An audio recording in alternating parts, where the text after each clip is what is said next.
everyone, it's Julian, it's nighttime, Nigel is here, and he's here just at the right time because we are going to do the Authortube Pet Tag. I know I do a lot of tags like this where I talk about my animals, but like, I love my animals, so I don't want to stop talking about them. And every time I find a tag that ties in writing and animals, kind of, I'm here for it. Nigel is also here to hit me in the face with his tail. That's his main talent. He doesn't lay down in my lap. He walks back and forth and hits me in the face with his tail. Yes, I am talking about you, actually. This tag, which I'm going to be reading off my phone because I'm lazy, is by Athena G. She's got a pretty small channel, so go check out the original, which will be linked in the doobly-doo, and give her some love. There are 9 questions, and I have a lot of pets, so let's just get started. Hey guys, this is the world's fastest reminder that you can support me on Patreon and see all kinds of exclusive videos like these ones. Now back to your regularly scheduled program. Question 1. What is your animal's name? If you have more than one, you can name all of them. Or just your favorite. I can never pick a favorite. So, cats, we have Kinshu, Nigel, and Jane. We have one dog named Kaylee. She's an old lady now. We have 2 ferrets named Avi and Gall. And we have 2 horses named Mouse and Misqua. The next question is, when and where did you get your animal? This would take too long to answer if I answered for all of them, but almost all of our animals are rescues from humane societies and specific rescues. My horse, Mouse, came from a rescue. One of our other ferrets came from a ferret rescue. We are very into adopting pets. Not to say that you can't go to a breeder if you really want to, but we like to get our animals from rescues. It just feels really special to be able to give a second chance to an animal that maybe was either thrown away or their owner couldn't keep for whatever reason, and just give them the best second chance of their life. The next question is, how old is your pet? We've got some youngsters and we've got some seniors, I'll just say that. What is their best quality? I think I might try to answer this for all of them because it'll be fun. Nigel's best quality is his tail. Nigel is the one who usually sits with me when I do videos. Sometimes it's Kinshu, rarely it's Jane. Nigel's just really into sitting slightly off camera and occasionally hitting me with his tail. Here he goes. Here he goes. Kinshu's best quality is probably her spite. Like, it's a good and a bad thing, because I have to deal with it. But it's also the reason that she's alive. Kinshu has had a lot of health problems. She has kidney disease. She only has one functioning kidney as far as the vet can tell. Plus, she also has a heart murmur, and she has recently recovered from an ear and bladder infection at the same time because she's an overachiever. Things are lining up to try to kill this cat, but she is still alive and actually doing quite well, I think entirely out of spite. Jane's best quality is his cuddliness. He is a cuddle bear. He is a soft kitty. He will keep your lap warm. I'm actually kind of sad that he's not here right now because my lap is kind of cold and Nigel's not going to help with that. And he also has a beautiful singing voice. Kaylee's best quality is she is the sweetest soul on the planet. I have never met a more darling, sweet dog in my life. She would never hurt a fly. She's not going to protect me if anything dangerous happens, I know, because occasionally she will hide behind me. But she is the sweetest, gentlest soul there ever was. The best thing about Avi is her enthusiasm. I've never met anybody as happy about everything as Avi the ferret. I wish I could be as happy as Avi about a plastic bag, about anything. Avi loves life. Gall the ferret is a pretty new addition to our family, but I think I like that he is just so determined. Again, good and bad. He's very determined to get what he wants, and one time he wanted to get into the washing machine. He's fine. It was off. He's fine. My horse, Mouse's best quality is her ability to bounce back from a really bad situation. We got her from a rescue that rescues horses from slaughter, and she was bound to be killed and end up as dog food, basically. When she came to us, even though the rescue had done a great job of rehabilitating her, she was still very traumatized and didn't trust anyone, but she and I have really built up a really great bond of trust. Kinshu is here now, because she knows I'm talking about animals. Here she is. This is the spiteful one that will not die. You will not. You refuse. And Miskwa the horse has a lot of great qualities, but I think my favorite of hers is that even in her old age, she really still wants to get out there and run. She was a speed horse in her youth before we had her, and so when she gets going, she really opens up and enjoys herself. Now that you know more about my pet's best qualities than you ever wanted to, let's continue. Nigel has left. He's like, Kinshu, take over. Tag team. If you're new to my channel, by the way, my pets are in like every single video because I cannot stop them. Like if I shut the door to this room, they would be standing outside yelling, so I just let them in. Question 6 is, what is their worst quality?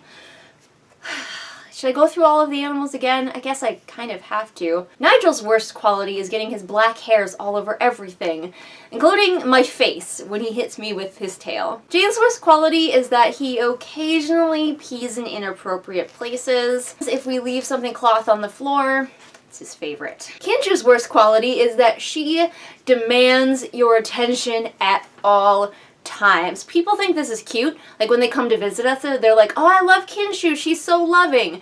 But Kinshu wants to be petted with both hands and your face. And if you're not, like I'm not right now, you're going to know about it because she's going to be tap dancing on your lap and rubbing her face on your boob like she is, and also yelling at you. Kaylee's worst quality is that she's really picky about where she pees. She's not the sort of dog that you can just take out in the yard and wait for her to pee. You have to walk her around or she will not pee. And she also will not pee unless her bladder is sufficiently full. She's not one of those dogs you can take outside and they pee right away. Her bladder has to be so full or she will refuse. It's really difficult to out-stubborn a hound. Mouse's worst quality is that she still has some behaviors from her past that I'm trying to work through with her. We're getting there. She's come a really long way, but there's still things we need to work on. And Miskwa's worst quality is that in her old age, because she's one of our senior animals, she's gotten really crabby. Like, okay, maybe not really crabby, but she's gotten crabby. She is under the impression that she should be retired even though she is perfectly able-bodied and able to carry a human around on some very light trail rides. It's not like we put her through much, but she thinks that she is incredibly put upon, especially when we try to use her as a lesson horse, at which time she thinks that we are asking her to do the worst possible thing. She hates, when you put a newbie up on her back, she just heaves the most dramatic sigh and drags herself around and just, she's so salty. What about the ferrets? Avi doesn't have any bad qualities. Avi is a perfect angel baby, and I will hear no different. Gall we're working on. He sometimes gets too exuberant when he's playing and will bite you. He doesn't break the skin, but it's something I do want to discourage. The next question is, what is your pet's favorite thing to do? I don't think I'll go through everybody again because that would be kind of long, but I'll say Mouse, my horse's favorite thing to do in the world is trail ride. She loves to go new places and explore the woods and go down new paths. I've never met a horse who was so crazy for going new and exciting places as Mouse is. Question 8 is, how has your pet made you a better human? All of my pets make me a better human in different ways. They teach me patience or stubbornness sometimes. I've had to out-stubborn most of these animals, and it's really taught me how stubborn I can be. Very stubborn. But they have also taught me in the act of training them how to forgive and how to reset my expectations. They have taught me that you always want to leave something feeling like a success if you at all can, even if it's a small success. And horses have taught me in general not to think too highly of myself. You might have this image in your head of you being out there with your horse and them always choosing and wanting to spend time with you. But horses, like people, don't always want to spend time with you. And when a horse is done interacting, they're done. You don't have a choice, they're just leaving. And so interacting with horses has taught me not to think so highly of myself. I'm not special. And how to accept when someone does not want to spend time with me and not take it personally. And finally, 9, has your pet made you a better writer? Oh, they certainly have. I love to write stories from animals' points of view. I have my story Boots, which is querying, which has a cat's point of view in it, and I also have, if you want to check it out on Wattpad, a story called The Gun Horse, which is told from the point of view of a horse, and also he has a dog who is his friend in the zombie apocalypse. And neither of them die. I'm just gonna put that here. I also like to write books with animals in them, where the animals don't die. In fact, if you're reading one of my books and there's an animal, you can feel pretty safe that that animal's probably going to make it to the end. Books, stop killing the pets. They don't deserve that. So those are all of the questions in the Authortube Pet Tag. I'm probably not going to tag anybody because I don't really know who has pets. That would be a lot of research for me to find out. So if you have pets and you're also a writer, feel free to do this tag. You probably don't have as many pets as me, because we're insane and our house is a zoo. It's a zoo. If you liked what you saw here, I post new videos Mondays and Fridays. I do have many videos already on this channel, some of them about my animals, so go check that out. If you liked what you saw and you want to support it monetarily, I have a Patreon where for as little as $1 a month, you can have access to exclusive content not seen here on the regular channel. And if you like my art, especially my art of cute animals, you can check out my Redbubble. And Kinshu and I will see you again next time with whatever it is we happen to be doing next time. Bye! Well, it's that time again. It's time to thank my amazing patrons of the month. This month we have Lennox, Amanda, Baruch, Irene, Jenny, Kim, Lisa, Sabby Panda, Sam, Sarah, Savvy, and Scribbling Cat. And I hope all my patrons continue to support me because they are the very best, like no one ever was.